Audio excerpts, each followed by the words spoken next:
शोले भारतीय सिनेमा की वो फिल्म है जिसे भारत के हर सिने प्रेमी ने एक से ज़्यादा बार देखा है।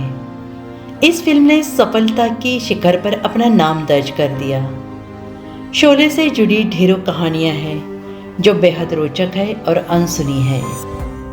इस फिल्म से जुड़े हर शख्स को इंडस्ट्री और जनता की तरफ से बेशुमार प्यार मिला, लेकिन इस फिल्म से जुड़ा एक शख्स ऐसा भी था जिसे बुढ़ापे में बेतहाशा गरीबी और मुसीबतों का सामना करना पड़ा, और उन्हीं मुसीबतों से लड़ते हुए ही वो शख्स ये दुनिया भी छोड़ गया।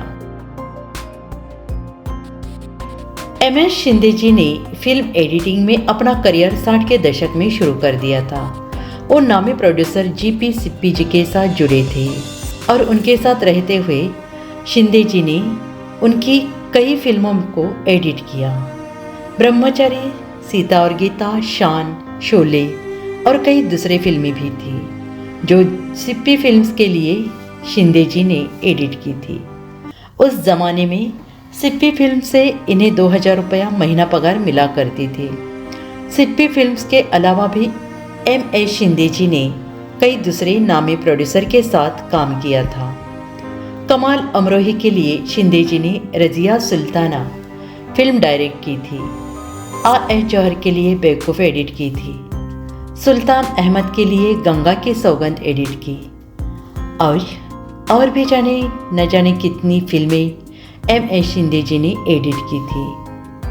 फिल्म शोले की 3 लाख फीट की रील को एमएस शिंदे जी ने ही एडिट करके पूरी फिल्म 18,000 फीट में बनाई थी। यूँ तो शोले के कई कैटेगरीज के फिल्म फेयर अवार्ड का नॉमिनेशन मिला था, लेकिन शोले को मिला इकलौता film fair award best editing का अवार्ड, जो कि एमएस शिंदे जी को ही मिला था। एमएस शिंदे ही थे जिन्होंने एक ज़माने के लिए दूरदर्शन के लिए बेहद लोकप्रिय शो बुनियाद की एडिटिंग की थी।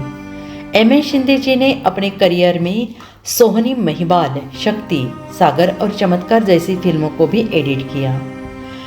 एमएस शिंदे के करियर की आखिरी फिल्म थी साल 2095 में शाहरुख और रवीना टंडन की ज़माना दीवाना। इसके बाद एमएस शिंदे फिल्म इंडस्ट्री से रिटायर्ड हो गए। एमएस शिंदे जी का जीवन एकदम सही चल रहा था। वो मुंबई के परेल इलाके की एक बिल्डिंग में मौजूद अपने फ्लैट में अपनी छोटी बेटी अचला के साथ रह रहे थे। अचला से बड़ी अपनी दोनों बेटियां की वो पहले से ही शादी कर चुके थे, लेकिन एक दिन इनकी बिल्डिंग ढह गई और बस यहीं से एसएम शिंदे जी की बुरी वक्त शुरू हो गया। बुढ़ापे के चलते बीमार तो पहले से ही रहते थे, लेकिन घर तबाह होने के बाद उन्हें धारावी की झुग्गियों के एक कमरे में रहना जाना पड़ा। धारावी में आकर शिंदे और भी ज़्यादा बीमार हो गए। उनका ज़्यादातर वक्त अपने बिस्तर पर ही गुजरता था। उनकी छोटी बेटी अचला ही उनकी देखभाल किया करती थी। अचला जो कि खुद का एक छोटा सा केक बिजनेस चलाती थी, जिन उन्होंने अपने पिता की देखभाल करने के लिए शादी तक नहीं की। उनकी बड़ी बहनें जितना हो सकता था उतना मदद कर रही थी, लेकिन फिल्म इंडस्ट्री से एमएस शिंदे जी को कोई मदद नहीं मिली। शिंदे जी ने एक दफ़ा मदद के लिए फिल्म एडिटर्स एसोसिएशन को चिट्ठी लिखी थी। उस वक्त वहाँ से इन्हें 5,000 रुपये की मदद मिली थी, लेकिन इसके बाद फिर कभी दोबारा कोई मदद नहीं मिली। एक दिन किसी ने शिंदे जी से सवाल किया कि वो किसी बड़े स्टार के पास मदद के लिए क्यों नहीं गए। इस सवाल के जवाब में शिंदे जी ने कहा कि एक्टर्स केवल पैसे के लिए काम करते हैं, फिर चाहे वो अमिताभ बच्चन हो, जया बच्चन हो या कोई और, वो किसी और की मदद के लिए क्यों काम करेंगे और मैं भी उनसे मदद मांगने क्यों जाऊँ। एक इंटरव्यू में एमएस शिंदे जी की बेटी अचला ने बताया था, ऐसा कई दफ़ा हुआ था कि जब कोई प्रोड्यूसर्स ने मेरे पिता से काम कराया लेकिन पैसे नहीं दिए। बुरे वक्त में भी उन लोगों ने मेरे पिता को पैसे नहीं दिए। शिंदे की बुरे वक्त में उनकी मदद के लिए अगर कोई आगे आया होगा तो वो थे महाराष्ट्र नवनिर्माण चित्रपट कर्मचारी सेना जी जो कि जाने माने पॉलिटिशियन राज ठाकरे जी की पार्टी महाराष्ट्र नवनिर्माण सेना का ही एक हिस्सा।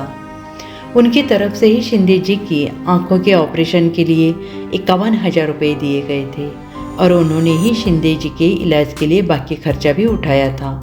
लेकिन फिल्म इंडस्ट्री से कोई भी एमएस शिंदे जी की मदद के लिए आगे नहीं आया, जबकि पूरी फिल्म इंडस्ट्री जानती थी कि एमएस शिंदे जी काफ़ी बुरे वक्त से गुजर रहे हैं।